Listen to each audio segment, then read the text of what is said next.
Amable audiencia, bienvenidos. Comenzamos con las noticias en nuestra asamblea, el noticiero de la televisión legislativa.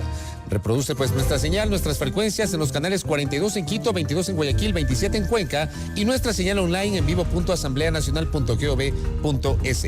Hola, Belkis. Hola Fabricio, amigos, bienvenidos y como siempre muchas gracias por su fiel sintonía. Estamos listos ya con toda la información. Para esta jornada informativa les planteamos un resumen de los hechos más importantes generados el día de hoy. La última jornada de trabajo del Pleno de la Asamblea Nacional de cara al inicio del primer receso constitucional del 2014 a partir del lunes 10 de febrero y que se extenderá hasta el próximo 28 de febrero. Precisamente esto a través de una decisión que semanas atrás fue adoptada por el Consejo de Administración Legislativa CAL. Sin embargo, la Asamblea trabajó hoy a doble jornada en sesiones plenarias, lo cual resumimos a continuación. Así es, iniciamos con importante información porque la Asamblea Nacional aprobó la Ley de Cierre de la Crisis Bancaria de 1999 remitida por el Ejecutivo por la vía urgente. En el informe final, el Pleno del Parlamento incorporó varias modificaciones, sobre todo en lo relacionado a los deudores de buena fe y a la administración de los bienes incautados a la banca cerrada. El Pleno de la Asamblea Nacional, con 102 votos, aprobó en segundo debate el proyecto de ley para el cierre de la crisis bancaria de 1999, que tiene por objetivo facilitar la realización de activos de la banca cerrada, viabilizar el cobro de la cartera bajo criterios de justicia financiera y establecer un mecanismo de pago a los acreedores perjudicados por la banca cerrada. Previo a la votación, varios asambleístas subrayaron la importancia de la normativa. Además, se destacó que el proyecto es un premio a la constancia de los deudores de buena fe. Es un premio a la constancia, a los deudores de buena fe que han venido luchando durante todos estos años porque sus derechos sean reconocidos, sean restablecido su honor y el derecho a tener una vida civil, por decirlo de alguna forma. En el debate se recordó que han fallado en su momento el Estado, los bancos y ciertos deudores. La asambleísta Dora Aguirre recordó que en 1998 se crearon las normas para permitir el feriado bancario y la entrega de créditos millonarios vinculados. Se establecieron las políticas del salvataje bancario que permitieron la entrega de créditos millonarios a la banca a través de instituciones públicas. Desde otro sector se planteó la sanción para aquellos administradores que no registraron los pagos que realizaron los deudores de buena fe. Hay que fiscalizar a aquellos administradores, tanto de regímenes pasados como del actual, en los últimos 14, 15 años, que cometieron delitos como no registrar los pagos efectivamente realizados por los deudores de buena fe. Tras el debate, el presidente de la Comisión de Desarrollo Económico, Juan Carlos Casinelli, dio a conocer las principales observaciones recogidas. Subrayó que el plazo para el pago del saldo recalculado será de 6 años, al cual se aplicará el 5% de la tasa de interés anual. El plazo para el pago del saldo recalculado, y estamos recogiendo un periodo de gracia de 1 año que fue solicitado en este pleno y durante todas las comparecencias en la comisión, será de 6 años. Al cual se le aplicará la misma tasa de interés anual del 5%. El documento será enviado al Ejecutivo para su pronunciamiento. Sin lugar a dudas, amables televidentes, este ha sido el tema más importante de la jornada legislativa de hoy, la aprobación del proyecto de ley de cierre de la crisis bancaria de 1929, que finalmente contó con el respaldo prácticamente de todos los grupos políticos, incluyendo sectores de la oposición, con algunas excepciones, la Sociedad Patriótica, por ejemplo, y también entiendo el asambleísta del Movimiento Suma, Ramiro Aguilar. Y obviamente en el curso ya de la elaboración del documento final que se votó durante la jornada de este jueves, se incorporaron algunas modificaciones consideradas trascendentales. Sobre eso vamos a conversar ahora mismo con el doctor Luis Fernando Torres, él es asambleísta por la provincia de Tungurahua en representación del Partido Social Cristiano y del Movimiento Cambio. Doctor, bienvenido, qué gusto. Muchísimas gracias por esta invitación. Se aprobó finalmente la ley. ¿Usted votó por la ley? Voté por esta ley defectuosa, pero voté porque al menos permite cerrar uno de los tantos capítulos del cierre bancario. La ley no es perfecta. A última hora se incorporaron una serie de disposiciones transitorias y finales que desnaturalizaron el texto inicial. Por ejemplo, se reformó de manera sorpresiva el artículo 165 de la Ley del Sistema Financiero. Hasta ahora no logro entender cuál era el objetivo real de esta reforma, en virtud de la cual se declaran de plazo vencido obligaciones que actualmente no son exigibles. ¿Para qué? ¿Cuál es el propósito? Sin embargo, estuvo allí y como la ley no se votó artículo por artículo, era el todo o nada, optamos los miembros de la bancada social cristiana en alianza con movimientos locales como Bandera de Guerrero o el Movimiento Cambio, votar a favor para no obstaculizar esta solución que se ha encontrado, especialmente para los deudores de buena fe. ¿Qué pasa precisamente con eso? Porque había una serie de resquemores por parte de quienes ejercían la vocería de los deudores de buena fe respecto, por ejemplo, de las condiciones que originalmente planteó el Ejecutivo a través del Banco Central. Los 5 años plazo y la tasa de interés del 5% frente a los 15 años plazo y el 0% de interés que pedía este sector de deudores. Bueno, no se ha llegado a un punto intermedio, pero se han establecido condiciones rigurosas, especialmente para aquellos que tienen deudas superiores a los $100,000. Aquellos que tienen deudas de $100,000 hasta 2 millones y de 2 millones de dólares hacia arriba, para poder beneficiarse de la ley, necesitan haber pagado en un caso el 10% y en el otro caso el 50% de la deuda. Quienes tienen deudas debajo de los $100,000 no van a tener ese inconveniente y contarán, por supuesto, con muchas facilidades. Sin embargo, existen varias inquietudes acerca de quiénes pueden ser efectivamente los deudores de buena fe. ¿Cuál es el listado final? Y yo tenía inclusive una inquietud que la expresé durante el debate del día martes. Muchos deudores tuvieron que pagar sus deudas a un tipo de cambio de 15,000 sucres por dólar y no de 25,000 sucres por dólar, que fue básicamente la conversión a la que se transformaron los sucres a dólares en el país. Es decir, lo de los 15,000 fue en el curso del año 99, porque para el 9 de enero del año 2000 nos dolarizamos con $1 a 25,000 sucres. Sí, pero después de la dolarización persistió el tema y por lo tanto hubo muchos que pagaron con un tipo de cambio de 15,000 sucres. ¿Y cómo se logró eso? Por dólar, porque allí esas son las incógnitas del cierre bancario. Mire usted, durante el primer debate, algunos legisladores de oposición pedimos que se nos diga a cuánto asciende el costo de la crisis bancaria. Finalmente nadie conoció. Hubo cifras que llegaron hasta los 30,000 millones de dólares. Imagínese usted el valor del presupuesto actual, lo cual es falso. De tal modo que la ley indudablemente deja muchas interrogantes, muchas incógnitas, permite cerrar por lo menos un capítulo de esta crisis, por eso votamos a favor, pero el tema no está resuelto. Estos temas, esta suerte de filtros que usted acaba de mencionar, ¿permiten de alguna manera clasificar a los deudores de acuerdo a su buena voluntad en el pasado de haber pagado la deuda? Bueno, varios asambleístas, el asambleísta Aguilar, por ejemplo, en esto fue muy claro. ¿Qué se entiende por buena fe? Solamente en los casos de posesión, dice el Código Civil, se presume la buena fe. En otros casos no. Un deudor, para decirse que es deudor de buena fe, tiene que demostrar que por lo menos pagó algunas de las cuotas que debía. ¿Cómo puede ser de buena fe aquel que no pagó absolutamente nada?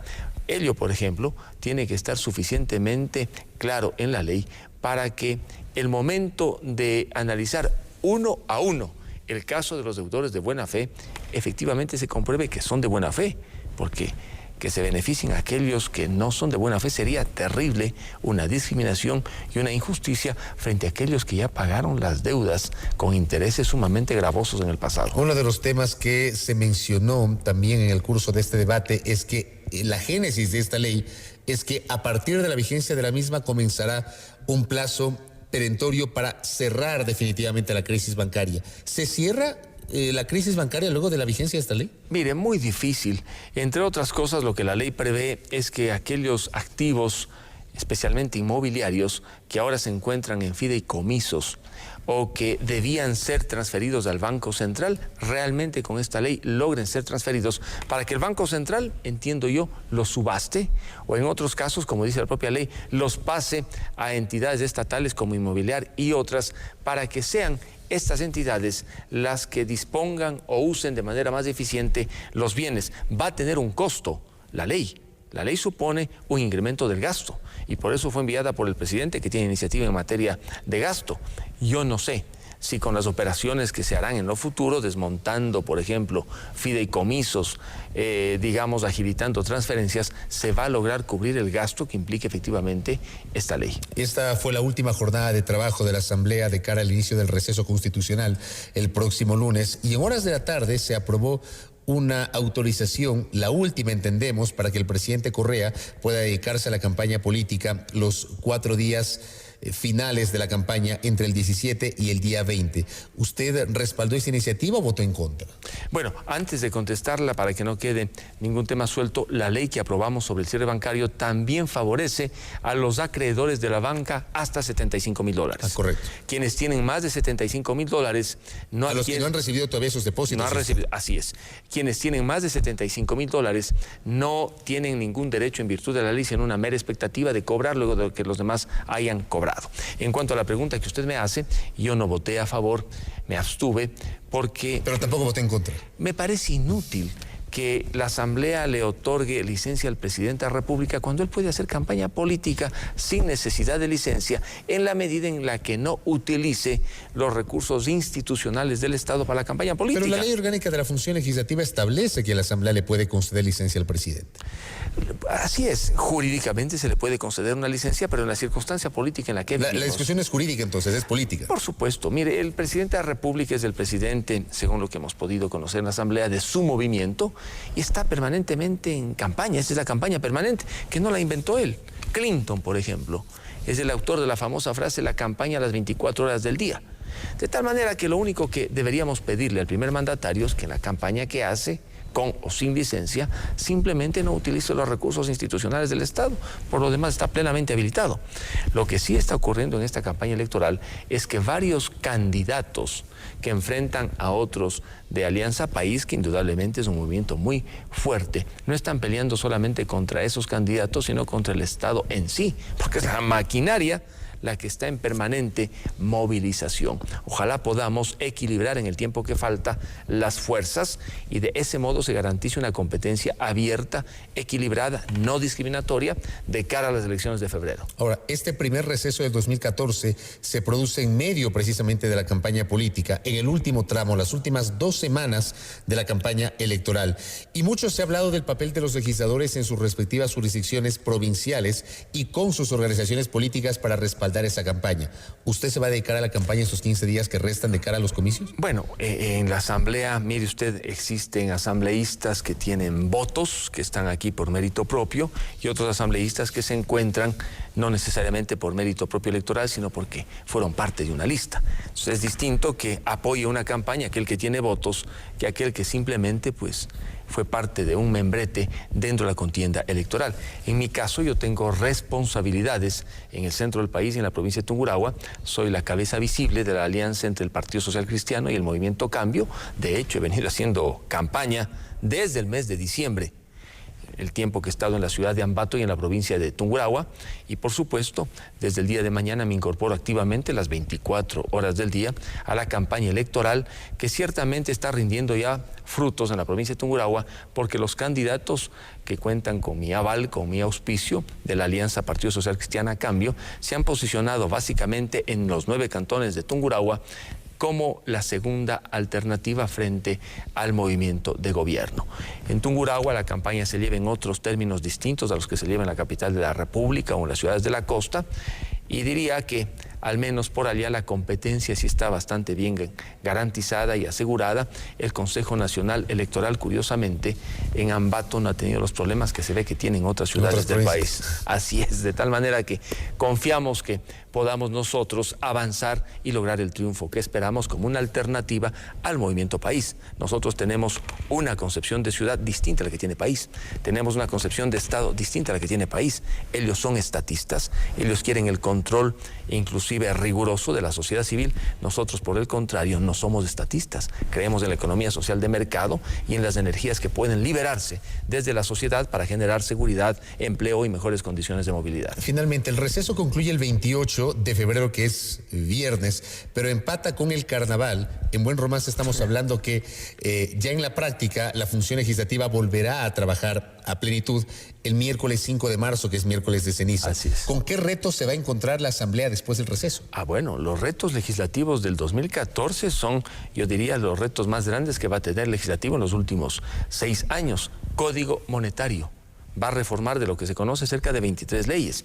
Le escuchaba esta mañana a un analista económico, el economista Pablo Dávalos, y él decía que el nuevo código monetario prácticamente va a restringir las competencias y atribuciones de la banca privada frente a la liquidez monetaria, que hoy va a pasar prácticamente a ser controlada por el Estado ecuatoriano. Ese es un cambio sustancial. Viene la ley de tierras, la ley de aguas, el nuevo código procesal, el nuevo código laboral, reformas, espero yo, inmediatas al Código Integral Penal que vamos a presentar los legisladores del Bloque Social Cristiano, y por supuesto una legislación que a medida que avance, digamos, el curso de la acción pública y política tendrá que afrontar el Congreso. Se habla del cambio de la matriz productiva. ¿Qué leyes vienen en camino? Bueno, estaremos a la expectativa para participar activamente en el debate. Asambleísta, gracias por su tiempo y su gentileza. Y venga Ambato. Que venga Ambato. Para el carnaval. Usted pues, que es ambateño. En la fiesta de las por flores supuesto, y las frutas. Habrá que estar ahí, en la Sagrada Tierra. Así es. Muchas gracias a Luis Fernando Torres, asambleísta por la provincia de Tungurahua en representación del Partido Social Cristiano y el Movimiento Cambio, haciendo una mirada a la agenda con la cual la Asamblea Nacional en esta jornada cerró sus sesiones plenarias antes del receso constitucional que comienza el próximo lunes 10 de febrero. Pausa.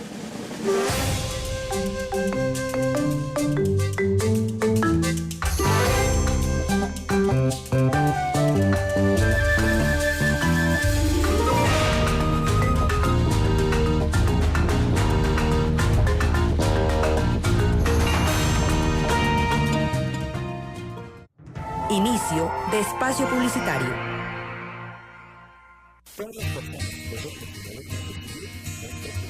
Con libertad y como ciudadanas y ciudadanos responsables, tenemos que ser parte de las decisiones que influyen nuestra vida. Como miembros de la sociedad construyamos el Ecuador que soñamos. Una igualdad de oportunidades para todas y todos. Ejerzamos nuestro derecho de elegir, ser elegido y participar en elecciones. Consejo Nacional Electoral, construyendo democracia.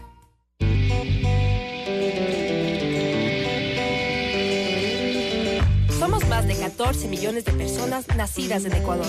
Todas distintas, por eso existen claves para entendernos. La Constitución. Al hablar de Constitución, nos referimos al documento que recoge los principios por los cuales se rige un Estado.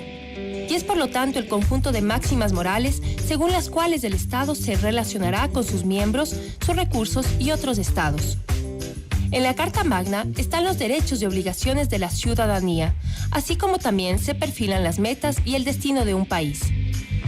Nuestra Carta Política fue elaborada durante la Asamblea Constituyente en el año 2008, siendo aprobada por el 64% de las ecuatorianas y ecuatorianos, en un proceso donde participaron centenares de organizaciones, generando las herramientas para crear una nueva forma de convivencia ciudadana, en diversidad y armonía con la naturaleza. Nuestra Constitución es el resultado de un trabajo colectivo e incluyente, que respeta la dignidad de las personas y las colectividades, procurando un país democrático y comprometido con la integración latinoamericana, la paz y la solidaridad con todos los pueblos de la tierra. Asamblea Nacional. Leyes para el buen vivir.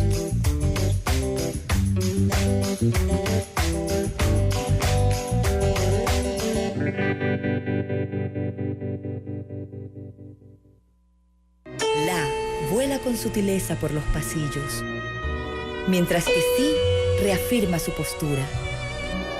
Sigilosa pasa do. Cuando re gana espacio. Mi, tan ella, se apodera de lo que toca y casi llegando a la plenitud, está fa, como testigo de que el pleno está en sol mayor. La Orquesta Sinfónica Nacional del Ecuador y la Asamblea Nacional presentan el pleno en sol mayor. Todos los lunes a las 15:30 y su repetición los viernes a las 19:30. Por TVL Ecuador, Televisión Legislativa. Fin de espacio publicitario.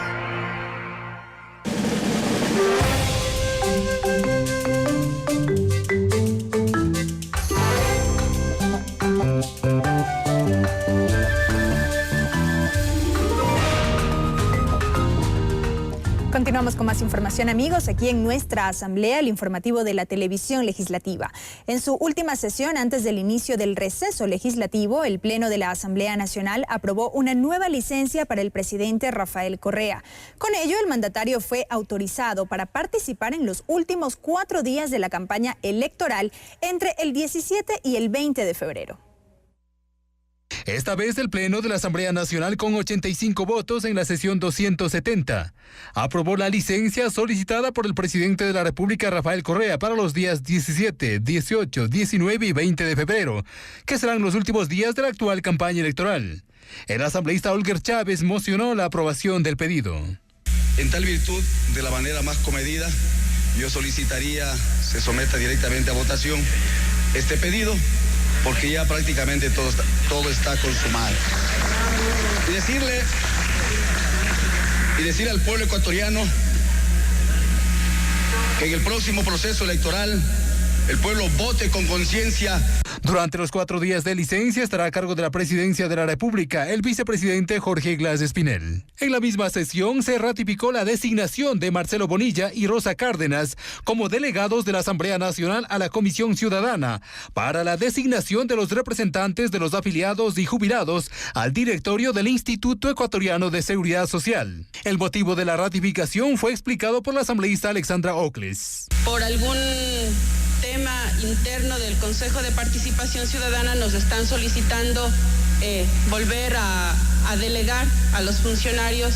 Por tanto, lo que estamos solicitando es la ratificación de esos nombres tal como en su momento se había aprobado en la Asamblea. Así concluyó la sesión 270 del Pleno de la Asamblea Nacional, previo al receso legislativo.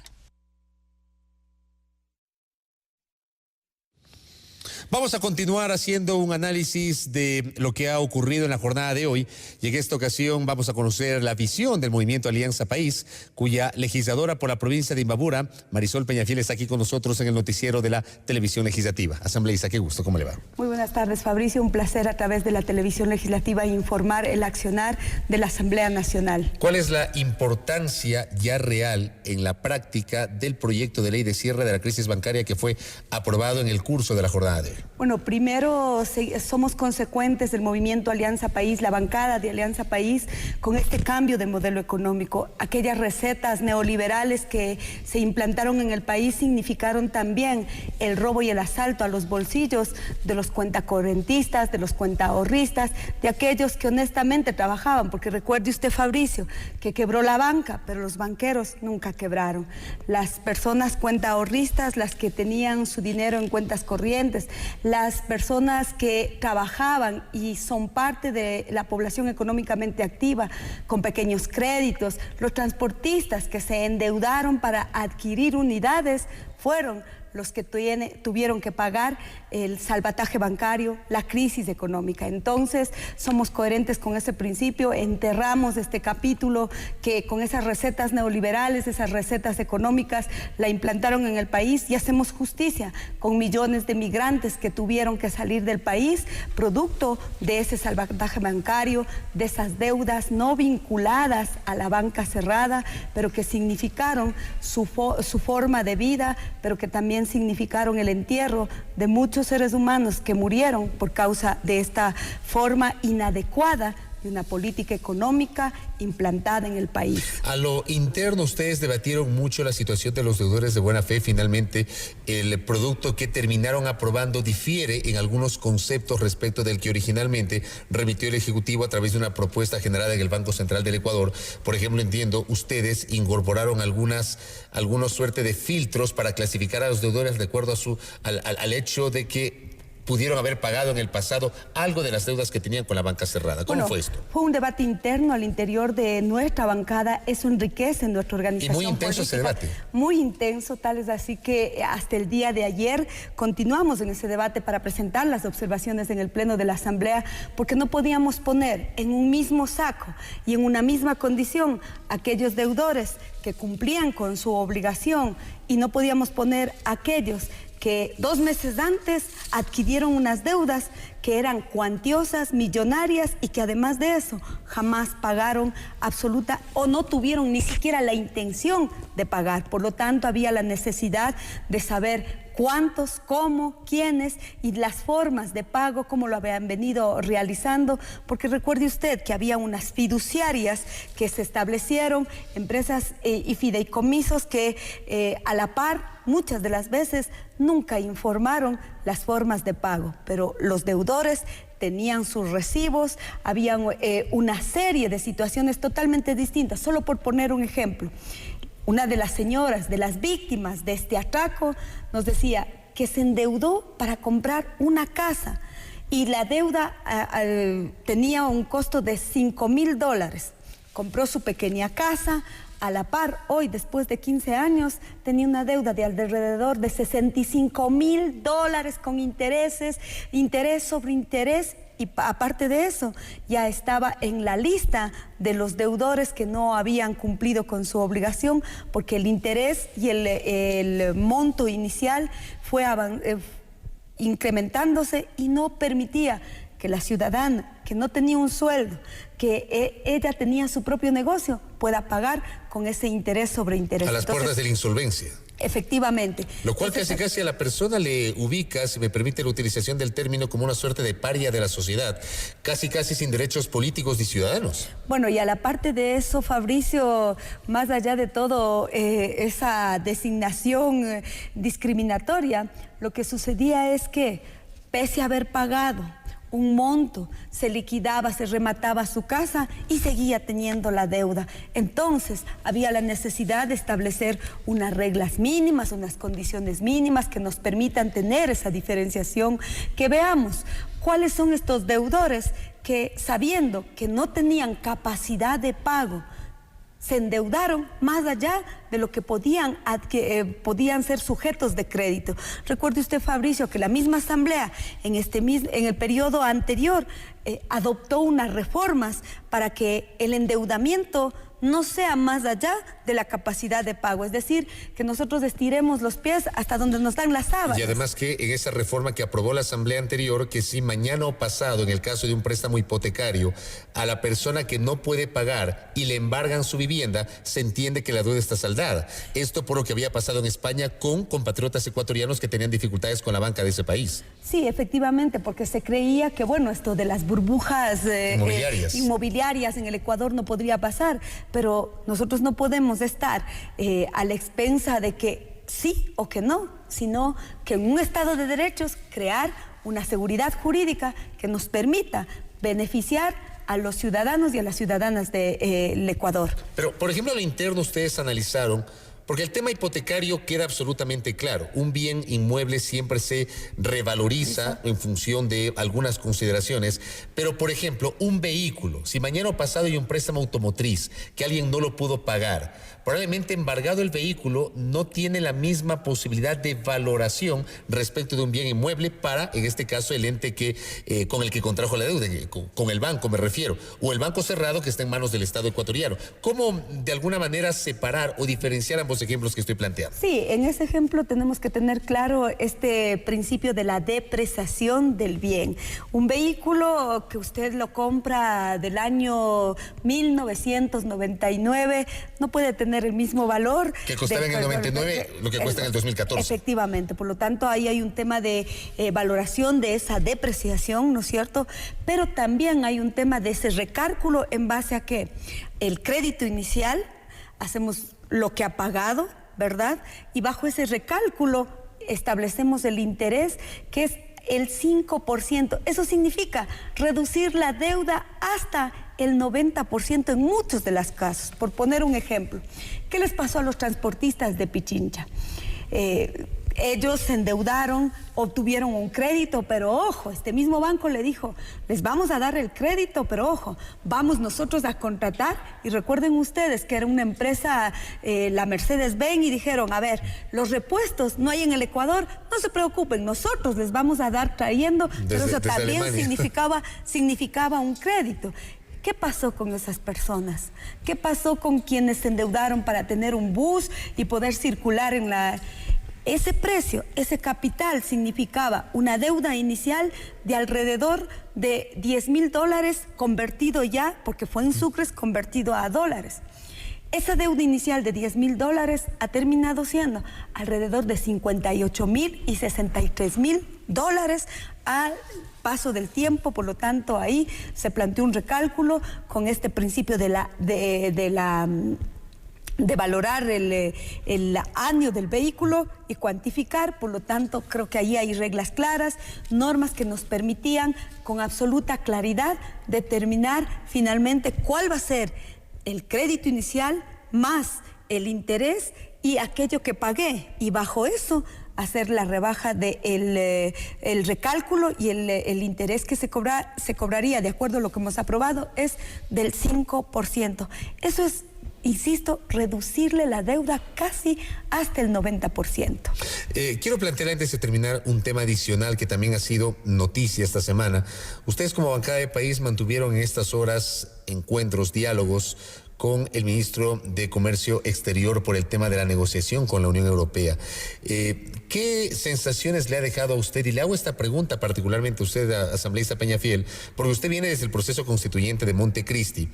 Hay una serie de disposiciones aprobadas en la Constitución respecto de la soberanía, la protección de la producción interna, la negativa de aprobar tratados de libre comercio con terceros países.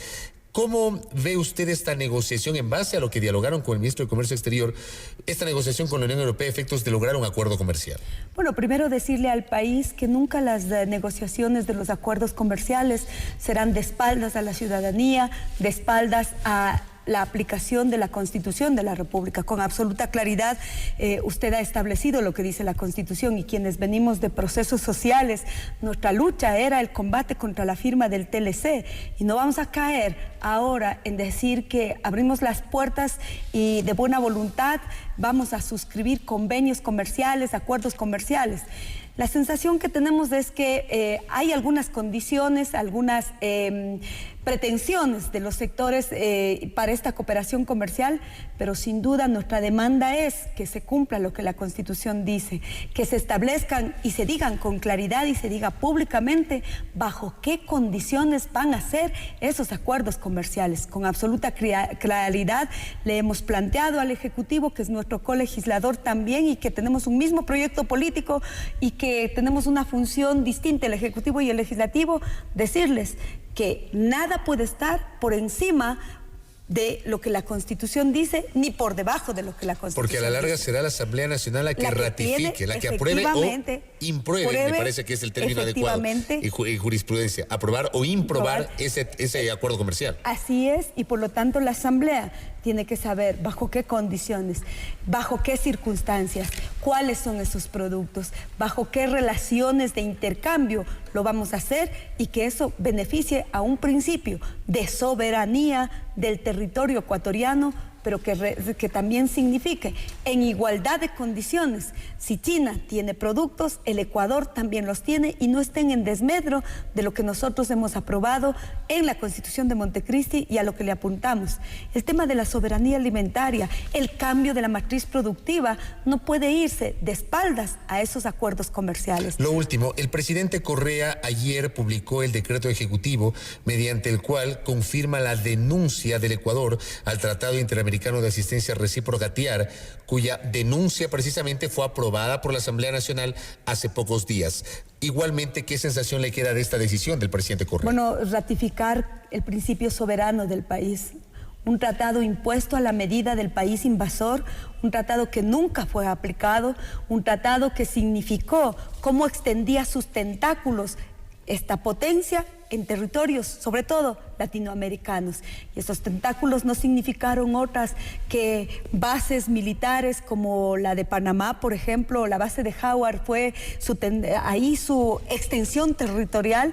En el Ecuador también tuvimos estos tentáculos, por lo tanto, para nosotros haber eliminado la base de Manta significó también un tema de dignidad y de soberanía. Y lo que ha hecho el presidente ecuatoriano no es otra cosa de ser coherente con esa revolución de la soberanía que le propusimos al Ecuador hace 7 años. Por lo tanto, la Asamblea Nacional también fue coherente con ese principio, y decirles que este tratado, entre comillas, de asistencia recíproca, nunca fue aplicado. Y la única vez que pudo ser aplicado, cuando fue la guerra de las Malvinas, nunca estuvo ese país para aplicar este principio de asistencia recíproca. Bueno, cerrado todo esto, asambleísta, ustedes se van de receso.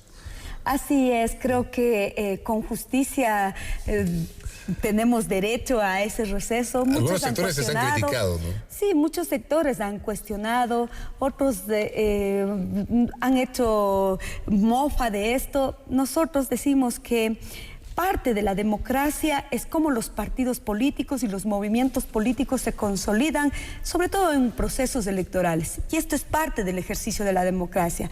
Decir que la asamblea y los asambleístas tenemos que estar al margen de una lid electoral que se avecina el 23 de febrero es ser miopes. Nosotros somos parte de una organización, es como cuando usted es miembro de una familia. Y cuando una familia tiene el festejo o tiene alguna situación de familia, lo que hace es convocar a sus miembros. En este caso, esta organización política, como es el Movimiento País, tiene una fiesta democrática, una fiesta de participación, y es justo y legítimo que sus miembros también impulsen y coadyuven a esta democracia a través de ratificar el apoyo a los y las candidatas que participarán en el proceso electoral, y también aprovechar el resto del tiempo para estar en familia. Creo que lo más importante de la vacancia legislativa es el receso legislativo, perdón. Así dice la Constitución. Así dice la Constitución, ese es el término adecuado. Es compartir con la familia, estar más cerca en el territorio. Nosotros no hemos dejado ese ejercicio por la cercanía que tenemos, pero hay otros compañeros como los de las provincias lejanas, fronterizas, como Loja, El Oro, que eso es más distante, pero esto será parte, y también, ¿por qué no decirlo, Fabricio? También para recorrer el país, conocer lo nuestro, porque, bueno, usted como es todo un aniñado, tiene dinero, va a irse al exterior, pero nosotros aprovecharemos para conocer nuestras ciudades, conocer nuestro territorio. Gracias, asambleísta, pero no es así, ¿eh? Gracias a Marisol Peñafiel, asambleísta por Alianza País en representación de Imbabura, haciendo un análisis de la jornada política legislativa del día de hoy. Pausa.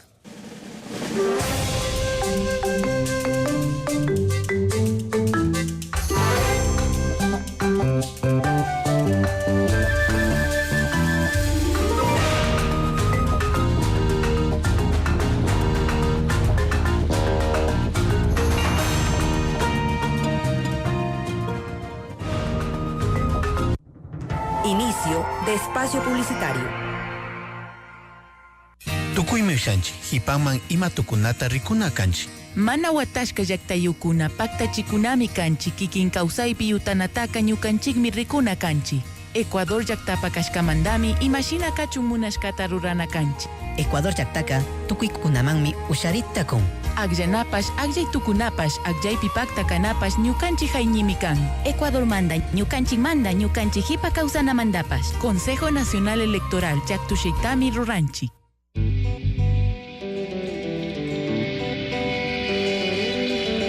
El Ecuador está cambiando. Y cada ley es un paso hacia el buen vivir. Leyes para el buen vivir. Ley Orgánica de Participación Ciudadana. ¿Sabías que la Constitución de 1978 se elaboró a puertas cerradas al interior de un recinto militar? Se impidió a la ciudadanía la participación en la toma de decisiones sobre el rumbo que el país tomaría en el futuro. Esos tiempos han quedado atrás. La Constitución aprobada en Montecristi fue fruto de diálogos y debates en los que participaron más de 1000 organizaciones sociales y más de 100.000 ciudadanos. A partir de su aprobación, el Consejo de Participación Ciudadana y Control Social busca incentivar a la ciudadanía para que ejerza sus derechos de participación por medio de nuevas vías de comunicación entre el pueblo y el gobierno, siempre bajo los pilares de la participación, la deliberación y la representación.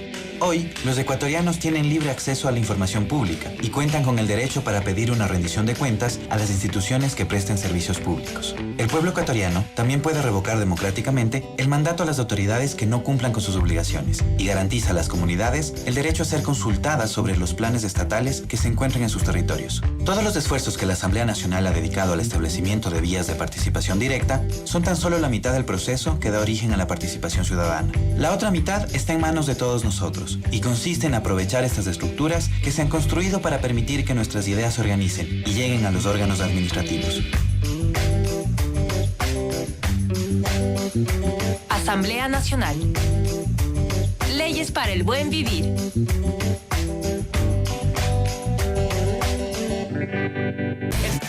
Este jueves.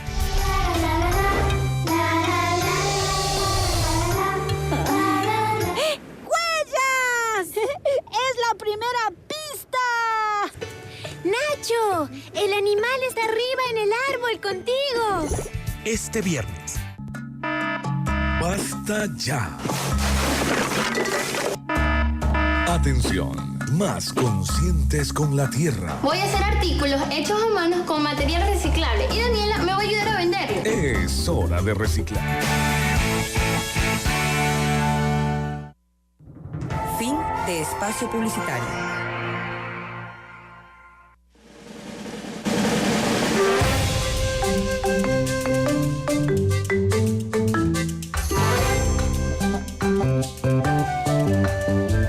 Tenemos más información, gracias por su sintonía. En la sesión 269 del Pleno de la Asamblea Nacional se archivó el proyecto de reformas a la Ley de Defensa contra Incendios, acogiendo el informe de la Comisión de Gobiernos Autónomos. El asambleísta Richard Calderón, presidente del organismo legislativo, manifestó que la propuesta contradice la Constitución, especialmente con el artículo 135 sobre la atribución para presentar proyectos de ley que creen, modifiquen o supriman impuestos. El proyecto de ley también modifica y exonera impuestos, lo que de igual manera es contradictorio con lo que indica la norma constitucional. En el artículo 135 nos dice que solo la presidenta o el presidente de la República podrá presentar proyectos de ley que creen, modifiquen o supriman impuestos. En el mismo sentido, el artículo 301 nos dice que solo por iniciativa de la función ejecutiva y mediante ley sancionada por la Asamblea Nacional se podrá establecer, exonerar o extinguir impuestos.